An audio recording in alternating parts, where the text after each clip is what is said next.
കേരളത്തിൻ്റെ കുറ്റാന്വേഷണ ചരിത്രത്തിൽ ഒരുപക്ഷെ ഇതുവരെ കണ്ടിട്ടില്ലാത്ത തരത്തിലുള്ള ഒരു സംഭവം അത് കഴിഞ്ഞ ദിവസം കൊല്ലം പുനലൂരിൽ ഉണ്ടായിരിക്കുന്നു. കഴിഞ്ഞ ദിവസത്തെ ഈ സംഭവത്തെക്കുറിച്ചുള്ള വാർത്തകൾ ഇന്നത്തെ പത്രങ്ങളിലോ അല്ലെങ്കിൽ ദൃശ്യമാധ്യമങ്ങളിലോ അങ്ങനെ കാര്യമായി ചർച്ച ചെയ്തതായി കാണുന്നില്ല. പക്ഷേ പോലീസിനെ സംബന്ധിച്ച് ഇതൊരു പ്രമാദമായ സംഭവം തന്നെയാണ്. കാരണം വന്മലയ്ക്ക് അടുത്ത് അവിടെ നിന്ന് ഏതാണ്ട് 1 കിലോമീറ്റർ വളരെ ചെങ്കുത്തായ ഒരു സ്ഥലം, ആ സ്ഥലത്തിന് മുകളിൽ ഒരു മൃതദേഹം റബ്ബർ മരത്തിൽ ചങ്ങല കൊണ്ട് പൂട്ടിയ നിലയിൽ കണ്ടെത്തുന്നു. ഒരുപക്ഷേ കേരളത്തിൻ്റെ ഒരു കുറ്റാന്വേഷണ ചരിത്രം പരിശോധിച്ചാൽ ഈ തരത്തിലൊരു മൃതദേഹം കണ്ടെത്തിയിട്ടുണ്ടോ എന്നത് സംശയമാണ്. ഇങ്ങനെ വിജനമായ ഒരു സ്ഥലത്ത് ഒരു മൃതദേഹം റബ്ബർ മരത്തിൽ വലിയ ചങ്ങല കൊണ്ട് പൂട്ടിയിട്ടിരിക്കുകയാണ്.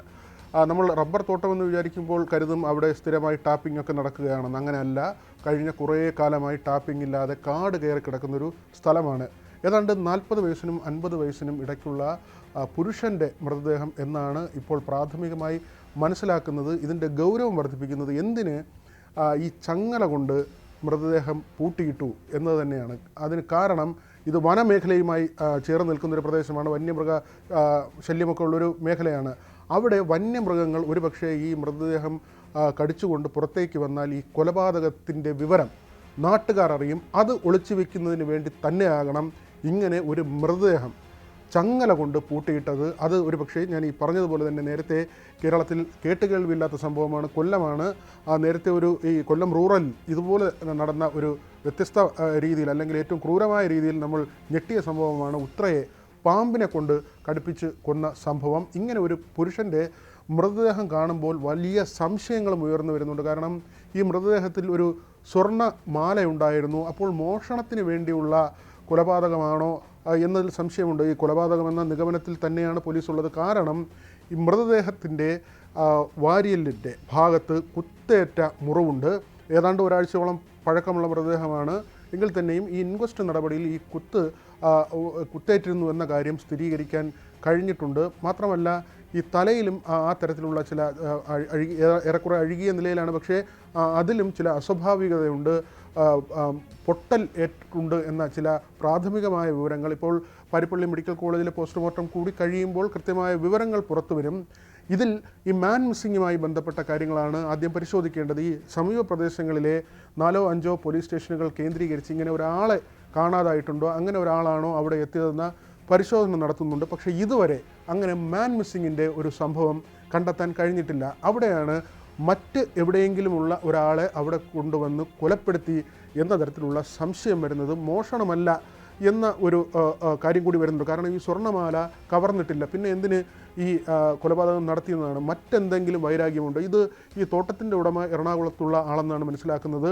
അദ്ദേഹം ഇവിടേക്ക് വരാറില്ല എന്ന ചില വിവരങ്ങൾ കൂടിയുണ്ട്. പക്ഷേ ഈ തമിഴ്നാടുമായി ചേർന്ന് കിടക്കുന്നൊരു പ്രദേശമാണ്. ഈ മലയ്ക്ക് മുകളിൽ ഏതാണ്ട് 1 കിലോമീറ്ററോളം നടന്നു കയറുന്ന ഈ സ്ഥലത്ത് ഒരാളെ എത്തിച്ച് കൊലപ്പെടുത്തുകയോ അല്ലെങ്കിൽ കൊണ്ടുവന്ന് അവിടെ ഇങ്ങനെ ഈ മരത്തിൽ കെട്ടിയിടുകയോ ചെയ്യണമെങ്കിൽ, മൃതദേഹം അങ്ങനെ ചങ്ങല കൊണ്ട് പൂട്ടണമെങ്കിൽ ഈ സ്ഥലം അറിയാവുന്നുള്ള ആരെങ്കിലും ആയിരിക്കണം. അതുകൊണ്ട് തന്നെ പ്രദേശവാസികളായ ആരെങ്കിലുമാണോ ഈ കൃത്യത്തിന് പിറകിലുള്ളത്? ഇനി ഇതെല്ലാം തള്ളിക്കളഞ്ഞതൊരു ആത്മഹത്യ എന്ന നിലയിലേക്കാണ് കാര്യങ്ങൾ എത്തുന്നതെങ്കിൽ ഇത്രയും കഷ്ടപ്പെട്ട ഒരാൾ ആത്മഹത്യ ചെയ്യേണ്ട കാര്യമില്ല എന്നത് നമുക്ക് മനസ്സിലാക്കാൻ കഴിയുന്ന കാര്യം തന്നെയാണ്. ഏതായിരുന്നാലും അവിടെ SP അടക്കമുള്ളവർ എത്തി കാര്യങ്ങൾ വിലയിരുത്തുന്നുണ്ട്.